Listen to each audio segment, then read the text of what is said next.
오늘 함께 보실 하나님의 말씀은 신명기 23장입니다. 제가 가진 성경 구약 297면에 있습니다. 신명기 23장 3절에서 6절 말씀입니다. 제가 먼저 3절 읽도록 하겠습니다. 암몬 사람과 모압 사람은 여호와의 총회에 들어오지 못하리니 그들에게 속한 자는 10대뿐 아니라 영원히 여호와의 총회에 들어오지 못하리라. 그들은 너희가 애굽에서 나올 때 떡과 물로 너희를 길에서 영접하지 아니하고 메소보다미아의 브돌 사람 부올의 아들 발람에게 뇌물을 주어 너희를 저주하게 하려 하였으나 내 하나님 여호와께서 너를 사랑하심으로 내 하나님 여호와께서 발람의 말을 듣지 아니하시고 내 하나님 여호와께서 그 저주를 변하여 복이 되게 하셨나니 내 평생에 그들의 평안함과 형통함을 영원히 구하지 말지니라. 아멘. 어느 한 개인이 이 특정 공동체의 이 일원이 된다는 것, 특정 공동체에 이제 완전히 소속되어서 그들과 하나 된다는 것은 매우 특별한 일이기도 하지만 한편 또 매우 평범하고 일반적인 일이기도 합니다.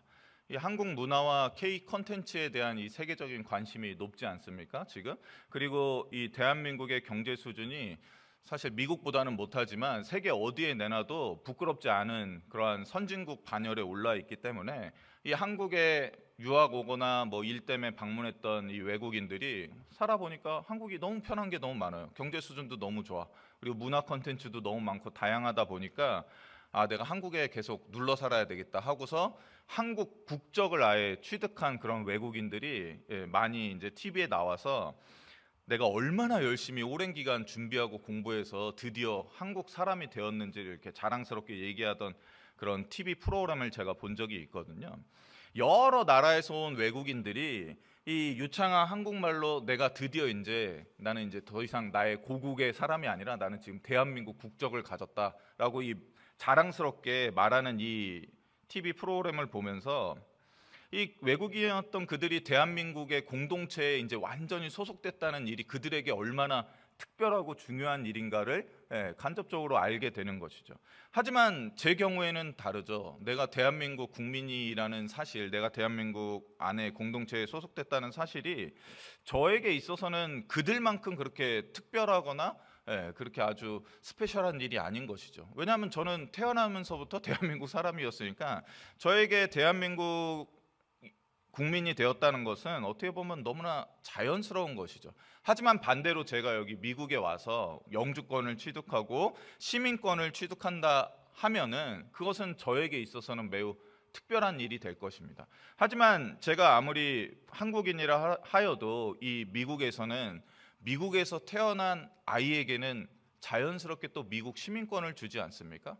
그렇기 때문에 어떠한 공동체에 들어간다는 것은 매우 특별한 일이지만 또 한편으로는 너무나 자연스럽고 평범한 일상이기도 하다는 것입니다.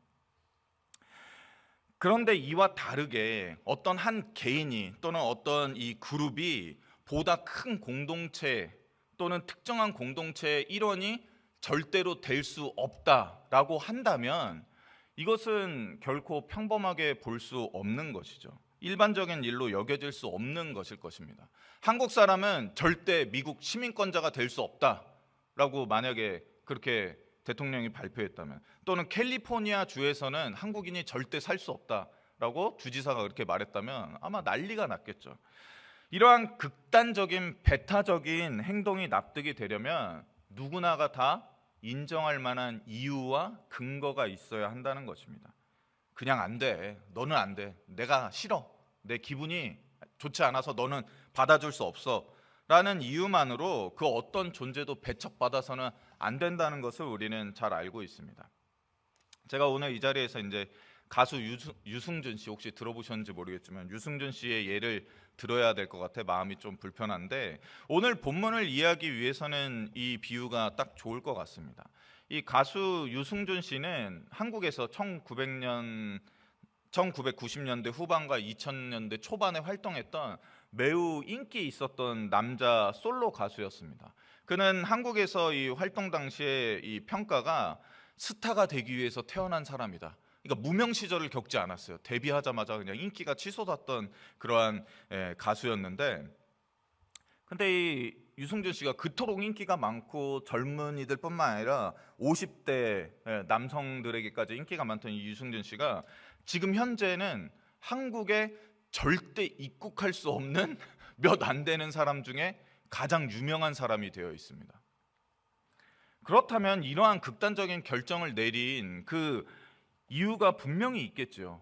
너는 안 돼, 그냥 안 돼가 아닌 그런 아주 결정적인 이유가 있다는 것입니다. 대한민국 사람이라면 누구나 1000% 이해할 수밖에 없는 그러한 이유 때문에 이 가수 유승준 씨는 지금도 대한민국의 비자를 받기 위해서 소송 중에 있거든요. 근데 오늘 본문에서도 이 여호와 하나님께서는 이스라엘 총회, 여호와 하나님의 총회에 들어오지 못하는, 절대로 들어올 수 없는 부류가 있다는 사실을 알려주고 있습니다. 이 암몬 사람과 모압 사람은 절대로 여호와의 총회에 들어올 수 없다라고 하나님께서는 엄격하게 말씀하십니다. 암몬과 모압의 자손들은 1세대뿐만 아니라 그들의 자자손손 세대가 아무리 많이 지났을지라도 이 암몬과 모압에 속한 자는 그 어떠한 자라 하여도 결코 여호와의 총회에 편입될 수 없다고 말하고 있습니다. 그리고 그 이유에 대해서 4절에 이렇게 알려주죠. 그들은 너희가 애굽에서 나올 때 떡과 물로 너희를 길에서 영접하지 아니하고, 이거는 암몬 자손이 어떻게 보면 소극적으로 이스라엘 민족들을 배척했던 행위이죠. 그 다음에 메소보다미아의 부돌 사람 부올의 아들 발람에게 많은 뇌물을 주어 너희를 저주하게 하려 한 자들이다. 이것은 이제 모압 자손들이 이스라엘을 두려워해서 어떻게든 신의 저주를 내려서 이스라엘 자손들을 멸망시키고자 하는 적극적인 죄, 적극적인 대항에 해당하는 것이겠죠. 이러한 이유 때문에 하나님께서는 이 두 부류의 자손들은 결코 얼마나 세대가 많이 지났을지라 하여도 그 조상이 암몬과 모압이라면 절대로 여호와의 총회에 받아줄 수 없다고 말하고 있습니다.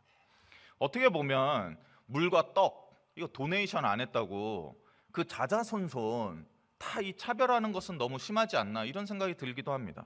아니, 나쁜 말 좀 했다고, 학교에서 우리 애가 다른 친구들한테 나쁜 말 좀 했다고 학교에서 별다른 조치 없이 바로 아이를 퇴학시키는 거는 너무하지 않나? 이런 생각도 듭니다.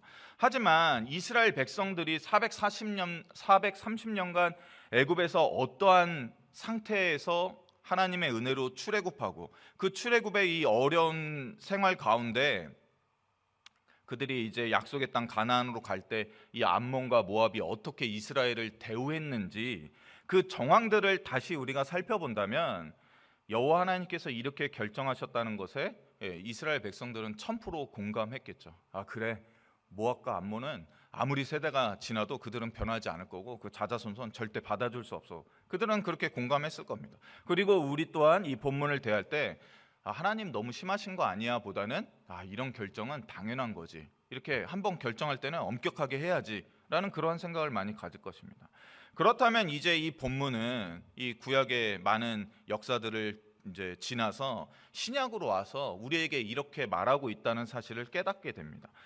예수님께서는 이 땅에 오셨을 때 다시 오실 자신에 대해서 제자들에게 가르치실 때 인자가 모든 천사와 함께 올 때 어떤 일이 있을지 그들에게 마태복음 25장에 이렇게 잘 설명하십니다.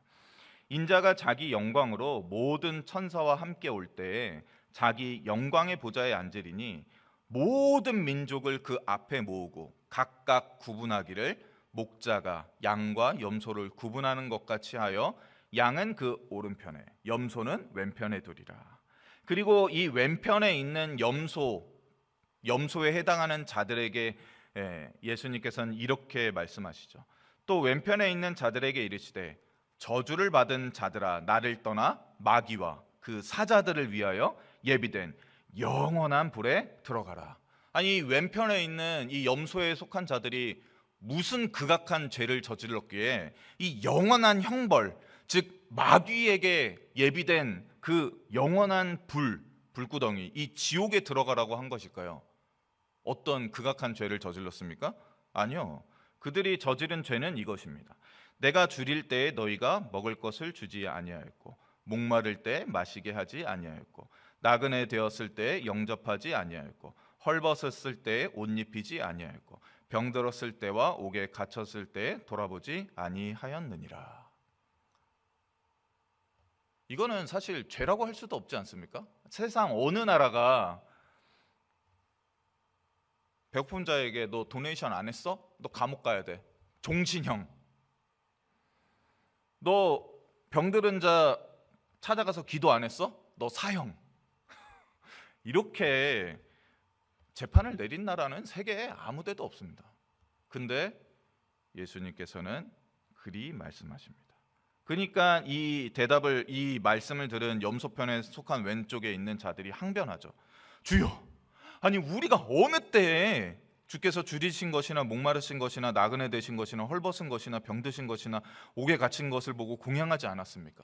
만약에 당신이 그리하였다면 우리가 우리의 모든 것을 내어서 당신을 섬겼을 것입니다. 그런데 당신은 그런 적이 없지 않습니까? 라고 항변합니다.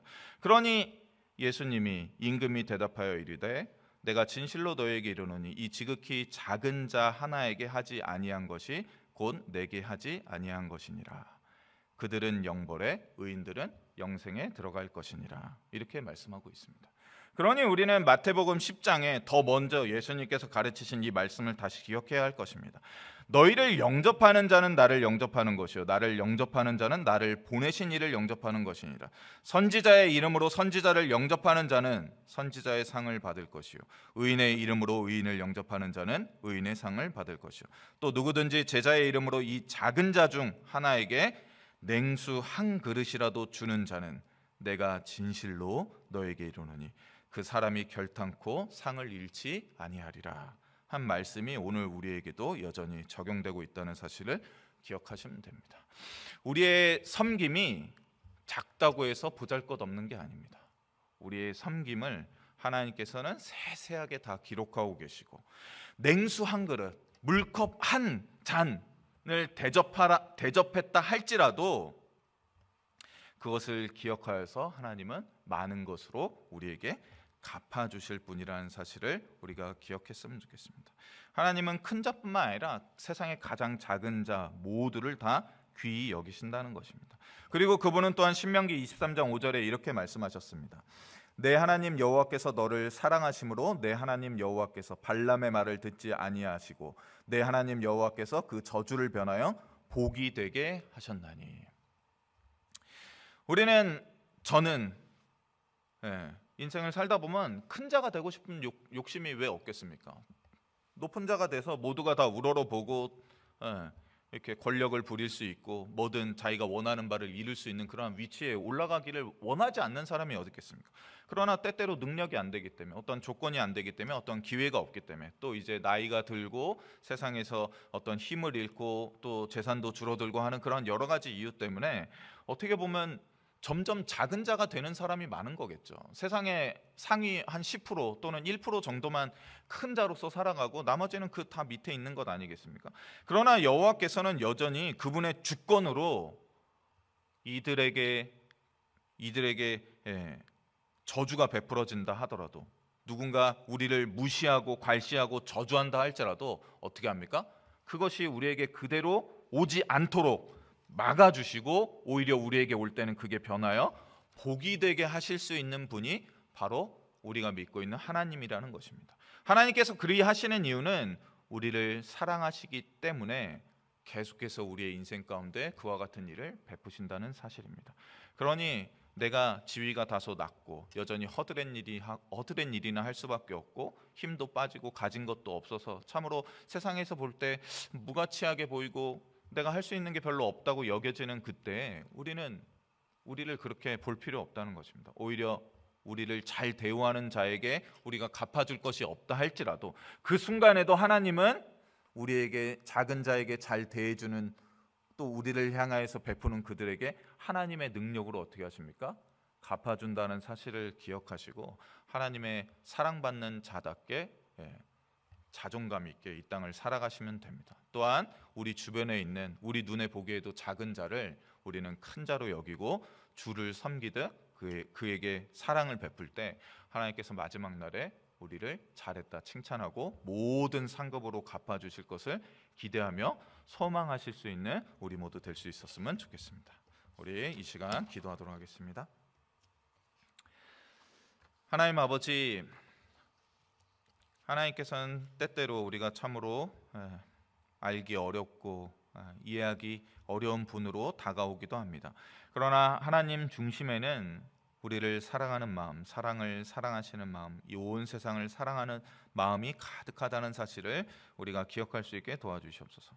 하나님은 유능한 사람, 높은 사람, 능력이 있는 사람, 큰 사람을 더 사랑하시는 분이 아니라는 사실을 기억할 수 있게 도와주시옵소서. 지극히 작은 자라도 하나님은 돌보시며 그 사랑을, 그 애정을 베푸시기를 아끼지 아니하시며 오히려 그 작은 자에게 사랑을 베푸는 이들을 칭찬하시는 분이라는 사실을 기억할 수 있게 도와주시옵고, 불의와 죄된 것, 편파적인 것을 기뻐하지 아니하시고 모든 일을 공정하게 대하고 정의롭게 행하는 것을 좋아하시는 분이라는 사실을 기억할 수 있게 도와주시옵소서. 또한 우리가 베푸는 모든 선행에 하나님께서 배나 넘게 갚아주실 분이라는 사실을 기억하고 오늘도 우리가 우리 주변에 있는 이들을 섬기는데 기쁨 가운데 행할 수 있게 도와주시옵소서. 오늘은 특별히 오낸시 권사님 가정을 위해 기도합니다. 온 가족이 주님이 원하는